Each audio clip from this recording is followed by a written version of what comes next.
यह है हिंदुस्तान में लद्दाख क्षेत्र का चुमार सेक्टर। यहीं चीन की सेना दिन दहाड़े घुस आई। इस बार चीन की पीपल लिबरेशन आर्मी ने सिर्फ घुसपैठ नहीं की, बल्कि चुमार सेक्टर में बनी भारत की चौकियों को भी नुकसान पहुंचाया। समाचार एजेंसी पीटीआई के मुताबिक चीन ने यह घुसपैठ 17 जून को की। लद्दाख में चुमार सेक्टर वही इलाका है जहां इस साल अप्रैल में भी चीनी सेना ने घुसपैठ की थी, लेकिन इस बार चीन एक कदम और आगे बढ़ गया। चीन ने यहां बने भारतीय बंकरों को तोड़ दिया और बॉर्डर पोस्ट पर लगे हाई रेजोल्यूशन कैमरों की भी तारें काट डाली।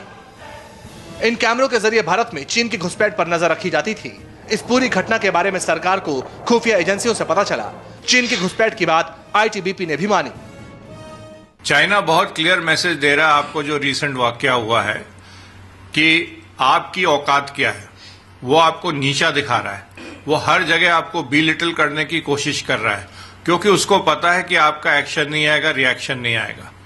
और अगर एक्शन रिएक्शन आएगा तो आप इतनी पॉलिटिकल विल आप में नहीं है, उसको आप एकदम एंड तक कैरी कर पाएंगे। आप अपनी मिलिट्री को बार बार डीमोरलाइज कर रहे हैं उनके हाथ बांध के, और उसका नतीजा और मुआवजा इस देश को एक दिन देना पड़ेगा। चीन ने इस बार भारत को नीचा दिखाने के लिए एक और चाल चली। चीन ने न सिर्फ कैमरों को तोड़ा, अपने साथ ले गया।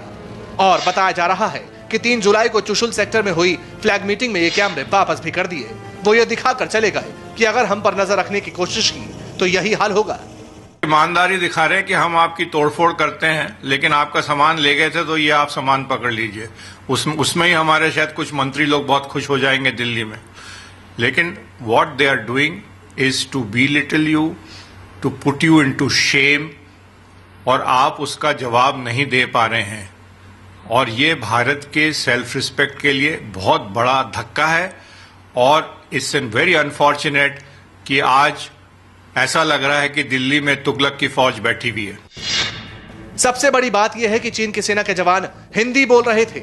जी हां, खबरों के मुताबिक चीन की सेना के जवान हिंदी में यह इलाका खाली करने की धमकी दे रहे थे। दरअसल चुमार सेक्टर जम्मू कश्मीर के लद्दाख और हिमाचल प्रदेश का बॉर्डर इलाका पड़ता है। चीन को अच्छी तरह पता है कि यह इलाका भारत में पड़ता है, फिर भी उसने घुसपैठ की। दरअसल इससे चीन की खींच भी जाहिर होती है, क्योंकि चुमार सेक्टर भारत और चीन के बीच लाइन ऑफ एक्चुअल कंट्रोल पर अकेला ऐसा सेक्टर है जहां तक चीन की सेना सीधे तौर पर नहीं पहुंच सकती थी। वो ये जताना चाहते हैं कि चुमार उनका इलाका है। चीन न सिर्फ सेना भेज रहा है, बल्कि भारतीय इलाकों में उसके हेलीकॉप्टर भी घूमते हैं।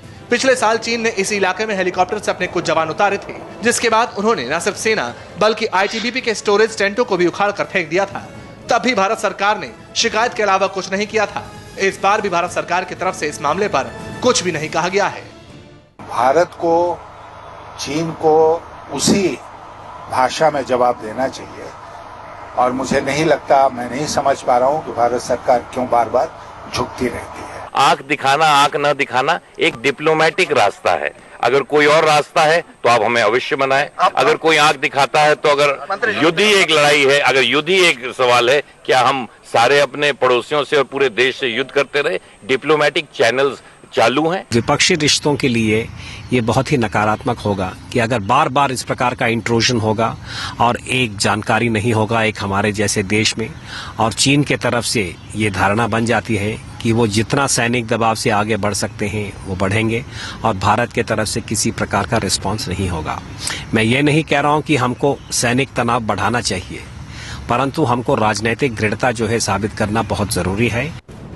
जरा सोचिए, पहले चीन के प्रधानमंत्री मई में भारत आते हैं, बिजनेस डील होती है, बॉर्डर के मसले पर बात होती है, लगता है सब कुछ ठीक हो जाएगा, लेकिन होता कुछ नहीं। और सुनिए, भारत के रक्षा मंत्री 5 दिन पहले चीन का दौरा करते हैं और चीन के जनरल भारत को घुसपैठ पर फटकार लगाते हैं। इससे क्या साबित होता है? सवाल इससे भी बड़ा यह है कि यह घटना 17 जून की है और रक्षा मंत्री ए.के. एंटनी का इस घटना के बाद चीन का दौरा होता है। क्या उन्होंने चीन से इस मामले पर कोई बात की? क्या इस घुसपैठ की जानकारी होते हुए भी एंटनी ने अपना दौरा जारी रखा था? ये सवाल जरूर उठता है कि उन्होंने अपने चीन के रक्षा मंत्री के साथ इस प्रकार के विषयों के साथ बातचीत किया है कि नहीं, और यदि ये मुद्दा उठाया है तो ये हमारे संसद में या हमारे देश में इसके बारे में रोशनी डालना बहुत ही उचित होगा। चीन की यह घुसपैठ की आदत पुरानी है और हर बार घुसपैठ के बाद भारत और चीन के बीच बातचीत का दौर चलता है, लेकिन चीन है कि मानता नहीं। चीन की इन्हीं हरकतों की वजह से 62 की लड़ाई हुई। भारत के सामने अब सबसे अहम सवाल यही है कि क्या चीन पर भारत को भरोसा करना चाहिए।